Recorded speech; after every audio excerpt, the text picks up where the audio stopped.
This is Bruce Friedman of Adult Side Broker, and welcome to Adult Side Broker Talk, where each week we interview one of the movers and shakers of the adult industry, and we give you a tip on buying and selling websites. This week we'll be speaking with Brad Mitchell of MojoHost in part one of a two-part interview.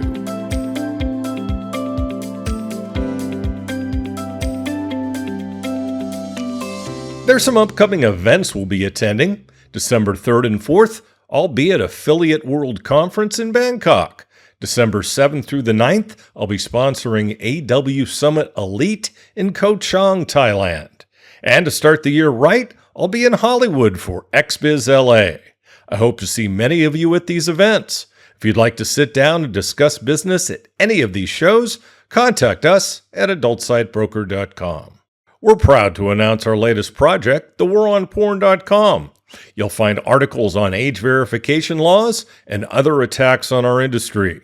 It's to raise awareness of our industry's plight in the war on porn. You'll find all that and more at thewaronporn.com. Now time for our properties of the week for sale at Adult Side Broker. We have a premium AI companion platform focused on emotional realism and deep memory. Users interact with lifelike companions that remember every detail and respond with real emotion. We have a network of BDSM subreddits. It has over 1.49 million users, over 3.8 million posts, and almost 45,000 comments. There's a porn picture site with both a Web3 and a Web2 domain. The keyword of the domains is one of the most globally recognized and searched terms in the world, porn. We have a buyer who's looking for dating and lifestyle sites in Europe. They would also consider other geos. We're offering a strip chat white label. The average user spends 24 minutes on the site. We have a network of interracial reality hardcore sites. The main site has reality hardcore porn with amateur girls as well as some porn stars. There's a unique platform that bridges the gap between mainstream social link services like Linktree and adult content creators on platforms like OnlyFans. They combine a bio link with the ability to send virtual gifts. We're offering a growing free porn gaming site with adult sex games. The site is owned by one of the top entrepreneurs in our industry. And there's a highly active, organically grown Reddit community centered around the stalking and foot fetish niches. For more information, go to our listings page at adultsitebroker.com. If you have any questions, please contact us on our website.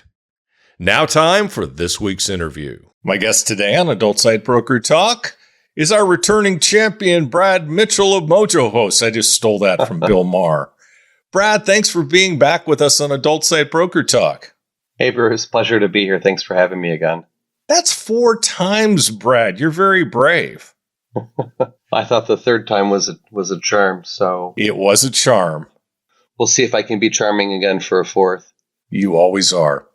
Brad's the president of MojoHost, a world leader in hosting for more than 26 years. Under his leadership, MojoHost has become a trusted partner to over 3,000 adult companies worldwide.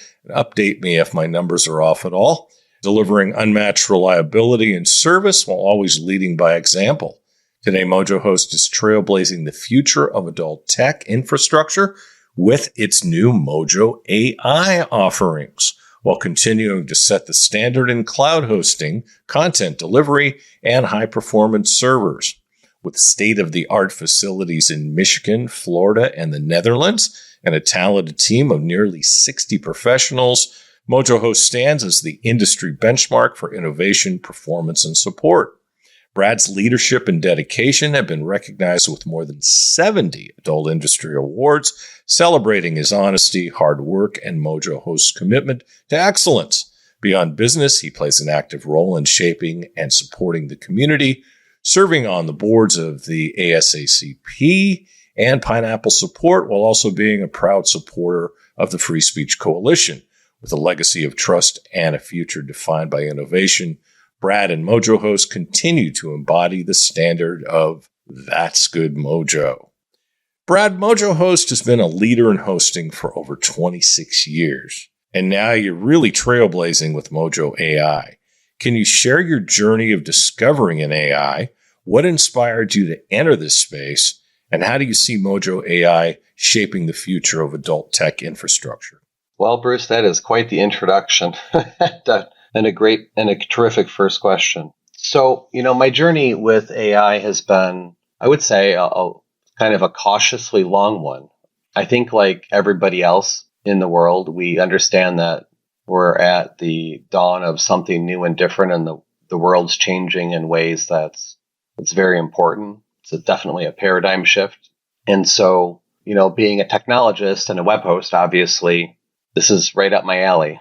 But it's not easy to be a web host and have so much servers and infrastructure and keep the business decisions balanced with, revenue and profits. So for quite a while, I've been sitting on the sidelines and trying to be studious, watching other companies playing in the space with service offerings and hardware.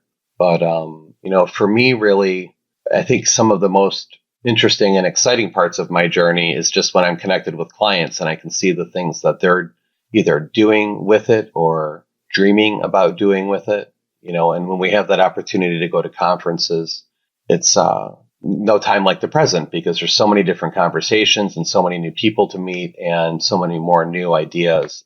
Yeah, so basically I kind of latched on to a couple different entrepreneurs that have been developing products and services using AI. And when I say latched on, I don't mean I'm nipping at their heels or following them, but it's been like keeping and staying in active conversation, right? So, there's one gentleman in particular, young, brilliant. And so we befriended each other pretty quickly through some MojoHost clients as shared friends. And honestly, the conversation, I saw two different opportunities. One was, I think he's at a very interesting business crossroads with his own journey, which was longer than mine and far, far deeper with having developed and launched product.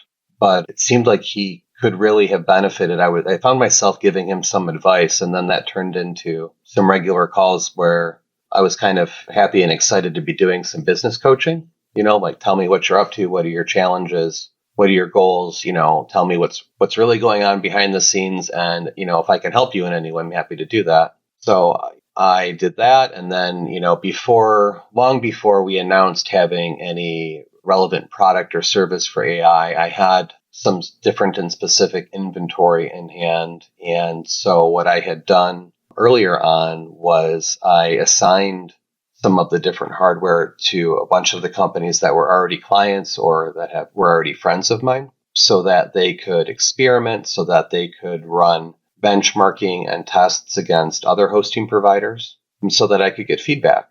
And, really it was in learning about what their journey is and what their frustrations were with other companies that helped me more confidently formulate like a plan for MojoHost and I guess what we're calling MojoAI. And so once I knew that I could lend value to the situation, then I set out on my mission to productize it. So, when you first look to bring a product to market in hosting, and we have a full suite of products, right? So cloud, content delivery, storage, servers, multiple locations, lots of technology support, all of those different things. But when it came to this, I realized that the numbers were very different. And I'm also sort of as a hobby, I'm active in the stock market and I like to read the news a lot. So I'm a real avid reader of articles in the news and researching other companies. And so in all of that, if you read any financial news, everything is AI this, AI that for, the last, couple years in the news cycle. And then obviously all the crazy numbers we see in the stock market. And so as I was crunching the numbers, I knew there was more for me to figure out because I know how to work with banks. I can go and borrow money and buy servers and buy GPUs and all of these different things. But what I needed to convince myself of first was that if I did that, A, can I sell them? B, can I make money? C, but really to do A and B, you need to be something different than what already exists in the marketplace. Of course. I think that's the biggest mistake other companies make. They just do it because others are doing it, and they don't come up with a unique selling proposition. Well, and I see a lot of that in the web hosting world. I mean, I've been doing this for 26 years now, and as you know, there are tens of thousands of companies that sell or resell servers, but really there's only dozens to hundreds maybe of companies in the world that are my company's size or bigger. That becomes a much smaller space. And what I immediately realized when I was crunching the math on ROI, and usually in hosting, we look at depreciating assets over 5 years. So maybe perhaps financing purchases over 5 years. And what I noticed was that the numbers were very different, but everything made sense to me because, what do you have? You have something that's a hot topic. Everybody wants it, right? So it's a super growth space. And what happens when the world changes in a way like that is you have a lot of startups and private equity and other companies that pump money into ventures that don't make money, but that have product and sell products. So what I very quickly realized is that the margins and the space of selling GPU compute are very different from hosting. And it's not really surprising because when I looked at the space, what you see is a lot of companies that are essentially web hosts, but they don't have all of they're not selling web hosting like web hosts do. They rent GPUs. So within that, I knew that we could really bring a lot more to the table because as a web host for 26 years, we're just simply adding a new product line. How are the margins different? Are they better or are they worse? They're worse. Oh, okay. They're worse. Okay. Because really what you have in a GPU is a product with a shorter life cycle. So they will work and function on the shelf and they will have like a depreciating, like a lessening value. So like when the newest, latest, greatest comes out in year one, it'll rent for its highest number, and then perhaps 2, 3, 4, and 5. It's like very much a sliding scale. So you got to be careful how much you buy. Correct. And you've got to understand how they're going to be used, how they'll be given back to you. Are you going to have clients sign contracts to use them? And so I basically felt comfortable enough to make our own investments. And so, that's what I guess has led me to today, which is more the official start of my MojoAI journey, where now we have product, it's live, we're ready, we're selling, and I'm excited for what's next. Yeah, I remember we talked, I don't know how many months ago. I want to say about 6, 7 months ago. And yeah, you said, I've got a call. I just had a call with somebody selling GPUs. And I said, were you going to do it? You said, no, I don't think so right now. And then not long after that, the PR came out about you offering MojoAI. And I'm like, ooh, that was fast. Well, if you give me a problem, I'm going to figure out how to solve to it, and probably in record time. So the really interesting thing about GPUs by comparison to all of the other products that we offer as a hosting company is that they use so much power. So for example, if I said I'm going to buy something today, and today it's going to rent for, I'm just going to make numbers up. Today it's $1,000 a month. Next year it might be $750 a month. The year after that it's going to be $500. The year after that maybe it'll be $300 or $250. Well, so the one thing that hasn't changed during the whole life of the product is how much power and cooling it requires in the data center, right? So that's a constant. And the cost of that it's not as simple as what's the cost from the power company. It's that plus your multiplier of how much power does it take to cool it. And then really what it is, well, how dense is your data center? What did that cost to build? Because the data center part wasn't free, right? So the good news is I didn't realize I was making such a smart decision when I built my own data center, but we started doing that in 2019, 2020, and brought it online shortly thereafter. And I built a very state-of-the-art data center with really high power efficiencies and tremendous cooling, and using all of the best technologies. So we're really in a perfect position to go into this green space and bring something new to the table. That's cool. Another question: as new iterations of GPUs come out and they improve, does the power that they draw go down? No, it doesn't. So that's at least not that I've seen yet. So yes, of course, there are differences between different GPUs, but from one generation to the next, unlike CPUs, it's not really working that way. They're not as energy efficient. They're the same energy efficiency. Okay, got it. Well, and I think at this point, like NVIDIA, for example, has is such a leader in the market with, I'm not exactly sure the market share, probably 80 to 90% of all GPUs being sold. The way that most people are using AI, they're kind of locked into using NVIDIA technology because of CUDA, which is proprietary, right? So unlike the processor wars for CPUs for the last many decades, it's not the same Moore's law that is applying here. There's not the competition. They're focused on making tangible improvements from one generation to the next. And they're certainly working on power efficiency, but it's not the case that they, like when you get the next GPU, yes, it's faster, but maybe it's using the same power as the one before. If that makes sense. Do you see them having a major competitor anytime soon? Well, I think what the stock market's been gambling on is that AMD will very much be that competitor, because really they're producing fabulous technology. I'm a big fan of AMD CPUs, and all of our latest generation equipment is all powered by AMD. It's not powered by Intel for the last few years. So I think competition breeds better product for the consumers. And, I hope to see them successful, because that would just make it better for the world, better on pricing. Competition is healthy because, right now I think what you've got is you've got a company that's riding on very, very, very, very, very, very high margins. It's a virtual monopoly right now. Well, because we're recording all of this, I very much appreciate the partnership that we have with them. I don't know that I would necessarily call it that, but they have the best product on the market, and this is what everybody is developing on. So, of course, people look to them to lead. Okay. We'll leave it at that. So when introducing MojoAI with new GPU server hardware and offering AI SaaS software solutions, what surprised you most about the challenges of developing meaningful AI solutions for your clients? And how did your experience in hosting guide you through that process? So I was really surprised to find out that a lot of these web hosts that are renting GPUs aren't very talented web hosts. Did that really surprise you? Well, a little bit, because they have so many more zeros behind their company than mine does. We're not a small company. Oh, so these were large companies. Yeah, there's a lot of very large companies. You've got lots of different groups throwing hundreds of millions of dollars, or, obviously the biggest companies are throwing billions at it. But I was really surprised to see that there were some very core failures, in my opinion, like network performance, for example.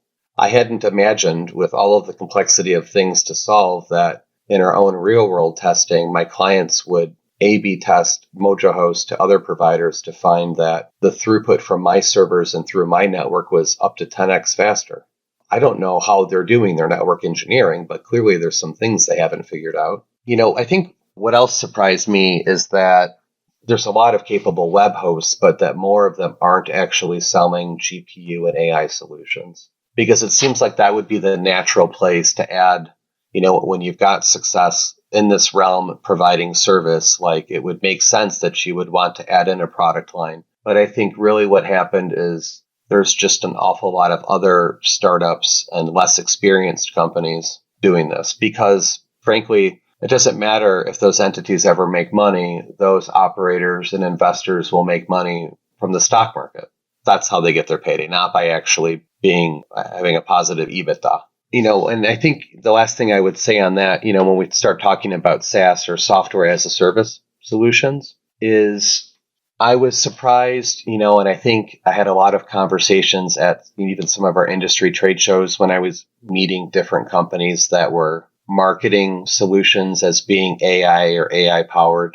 A lot of it was really lipstick on a pig. There's a lot of companies selling product that didn't actually do the real engineering work, to ground up build, or, they're putting wrappers around things that they don't understand, that aren't well thought out, that isn't ultimately quality product. That doesn't surprise me. Everybody's looking for the next big thing, and they don't necessarily do it right. Yeah, but you can't blame people for hustling, right? Or trying to be early to market, and maybe they've got a product that's not the greatest. But, I think that there's a fine line between overselling things or describing them inaccurately. It's certainly something we've never done, but we're known for good integrity. Yeah, absolutely. So I guess in part of my journey, a lot of the differences between good AI and not so well done, those were really highlighted to me by the guys that are working all night writing code that have good product. Like when they stop to show me and give me demos and say, well, see, look, mine does this, and these other products, they don't do these things, or they're not maybe as safe or compliant. That's very much of a concern to me, because I think in all of the use of AI, whether it's for entertainment or in other applications, I believe governance is extremely important. And I think it's especially important when we're talking about sensitive adult material, or, whether it's for copyright or for child safety or anything else in the realm. I mean, even using, a simple example of, there's a lot of different AI personality software or conversational things for entertainment. Yep, don't I know? Just look at my listings. Yeah, I mean, but it's certainly the case, and I'm sure you're very well aware that if there were a performer or a creator that was trying to use one of these outside services to increase their revenue by using some assistive AI for chatting or for other purposes, they would probably be mortified if they saw where there aren't guardrails that should have been there. Because everybody's, a real person, right? And has likes and dislikes. Well, theoretically. Well, theoretically, right? But like even in the celebrity space, right? So there's probably a lot of different uses, and it would certainly be the case that people would want to put walls around the kinds of conversation that could or could not be had in their name. That's really important. So, in that way, I'm learning all the time, and I've seen some really impressive product. And so when we talk about a MojoHost AI SaaS marketplace, what that is, and it's new, and I'll be discussing this at the shows coming up. I look forward to it. It's on my calendar. Have you seen what Lightspeed AI is doing? Yeah, actually, we're in pretty regular conversation. Oh, I'm sure.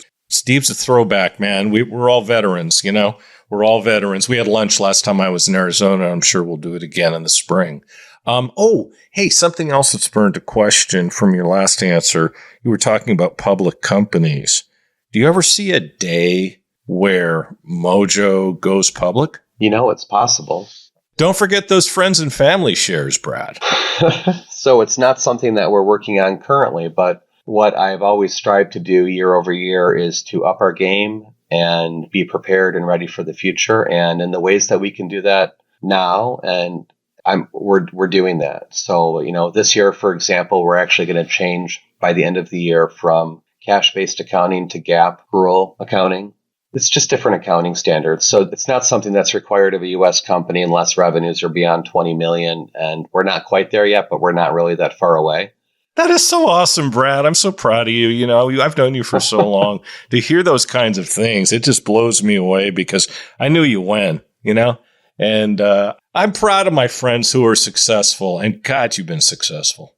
Well, I appreciate that. And I appreciate your support over the years. We're not that large, but, if things continue to go as they will, perhaps this year we'll do 13 or 14 million, which is, I think, a pretty respectable number. And I think it was almost 3 years ago, we started the very cumbersome process of achieving SOC 2 Type 2 compliance, which is for, accounting and business practice standards and security. And so, those are the kinds of that and the accounting and some of the other things are some of the prerequisites that someone would want to have to do bigger and more business. And so I have a little bit of a vision for that, but I'm also, it's important to me to enjoy the journey. Yeah.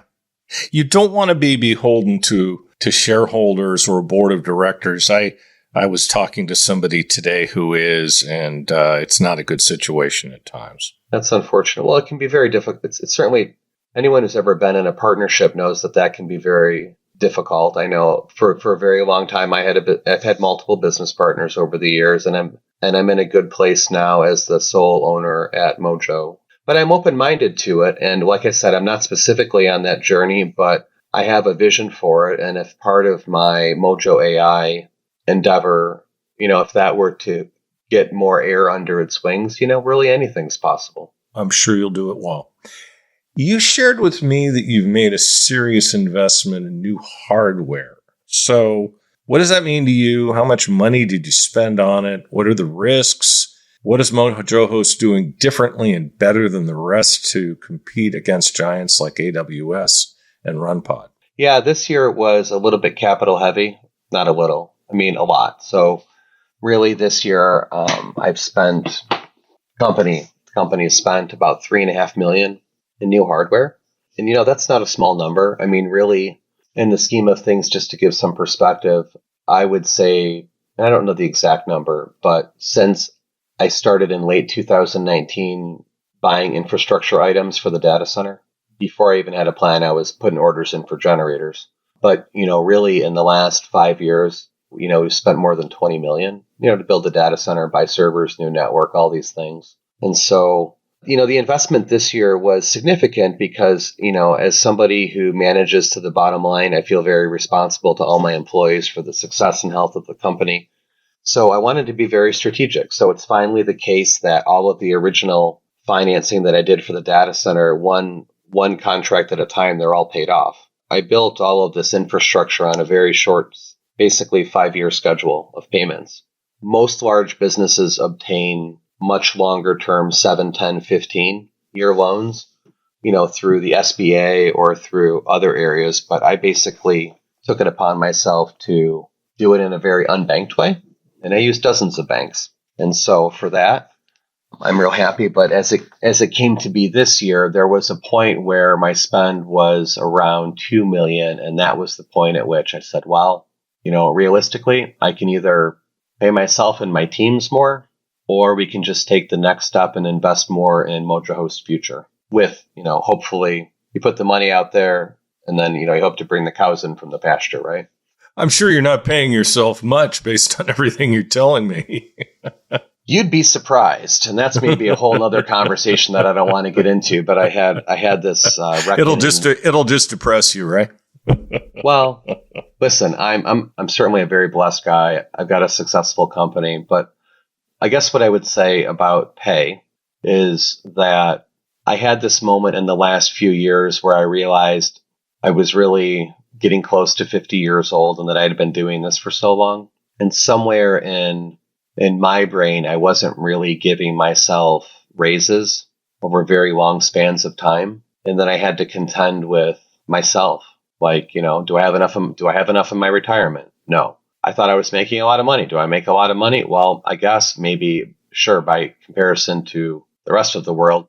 Not compared to a company that's CEO of a company that sole owner of a company that's making $13 million.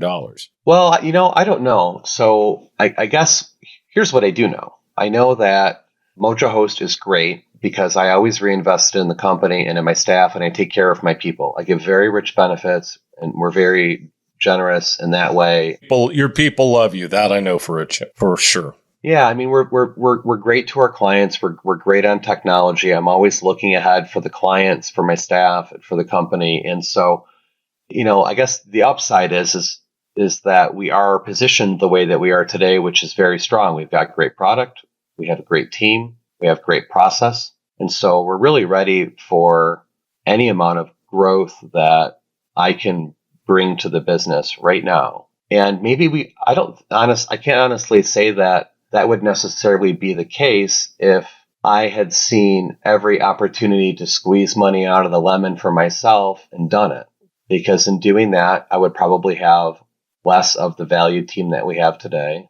And you'd pay a lot more taxes. Well, listen, so there's always taxes. So yes. If I do anything, well, I pay my taxes. Always pay my taxes. But what I'm saying is if you greatly increase your compensation, you're going to be paying a lot more to the government. Yeah, I mean, but my point, though, is I've lived a happy and fulfilling life. I've raised a family and had lots of love in my life. And so I'm thankful for that. And those are the things that matter the most to me. And I'm happy that however the cards have fallen here, the company is healthy and my clients are happy. I believe they're happier than ever. So, we'll see what happens next. And I'm turning 50 in what is this, a week and a half now? Oh, wow. That's a milestone, bro. I can see 70 in the distance here. So 67. So, yeah, that's a distant memory. So you had asked a question to me what are we going to do different or better to compete against Amazon and companies like RunPod? So, like I said, I got feedback. I talked to my customers. I talked to my customers that were paying other companies, and I asked them what they didn't like about where they were buying, how they were buying, and what the experience was. And they told me their complaints. And so I built a product that answered to it. What else do we do different? I'm not focused on fly-by-night customers that are going to rent GPUs by the minute or by the hour or take up a bunch of technical time, but not really know where they're going. We have a certain set of deliverables. We're really good at delivering them, and I'm making sure that quality is the most important thing. And with MojoHost, they're going to get a great relationship. They're going to get people like they can talk to me. They can talk to Natalie. They can talk to James. We've got a wonderful team. And that's very different from the approach online where everything is self-service, nameless, faceless. The larger companies require contracts. We're going to do what we've always done, which is win for our clients, and that's winning for us. So, I don't need you to sign a contract if you want big infrastructure from me. We both need to do what we say we're going to do. I'm going to deliver proper service, and you're going to pay your bill, and you're going to do business the right way because, if we get complaints, that's a problem, and we're accountable to that. So you don't have an agreement with your clients? With clients, well, if you go to mojohost.com and you go all the way to the bottom and you click on the legal link, you will see that we have a very rich set of documents. So guided by a master service so you base it on the terms and conditions. Service level agreement. But I've never been in the business of making clients sign one or multi-year contracts for receipt of service. Hey, man, if it's good enough for Corey, it's good enough for me. Yeah. Well, most web hosts don't function that way, especially when they're giving you a bunch of stuff. But we do, because we believe good Mojo for us is we're going to follow you all the way up, and we're going to be fair and honest the whole way. And you know what? When you're challenged, we're going to show up. And if your business ever decreases, it's not going to be like pulling teeth to get what you need. Like, we're going to meet you right exactly where you need to be met. And big companies just simply don't do that, as evidenced by all my suppliers. Oh, God. Yeah. Branding and intellectual property have always been a big part of MojoHost's story. With MojoAI, how are you positioning this brand so it stands out in a crowded marketplace? What can you do with AI that will support your core values and your trademark slogan? Also, there are a lot of client education needs. How are you fulfilling those? So my vision came together for all of this after being slow and working at it and thinking about it, not just jumping into buying a bunch of stuff. So what I've done is, and I think by the time that this interview is published, it'll be press released. We have actually acquired mojo.ai as a domain name. And what I will be doing on that domain, it's still, of course, MojoHost, but what I'll be doing on that domain is I'll be building out, and from today's date, it's going to be sometime after September or later that we announce that we have the public site ready. But what I really want to do is I want to build a rich educational site that's focused around the AI products and services that we sell, that is conducive to supporting a developer community, and that has a lot of great educational materials. Because what I'm finding when I talk to, there's so many entrepreneurs in small and medium business that are using these services and they just don't understand why they're having the problems that they have. So some of this stuff just needs to be explained. So, for example, there are an awful lot of companies that are using the lower end consumer model GPUs. Why? Well, they're using those because the truth of it is they had to get repurposed after people stopped using them for Bitcoin mining. Or because, yes, of course, they can get the job done, right? But there's a big difference between using consumer GPUs and using enterprise grade GPUs. There's a difference in the silicon. There's a difference in some of the power management. There is a difference in how memory, when we talk about memory, you think of RAM, right? So GPUs have RAM, and the RAM in GPUs is absolutely critical. Yeah, and every time there's a new product, doesn't it leave the old one in the dust?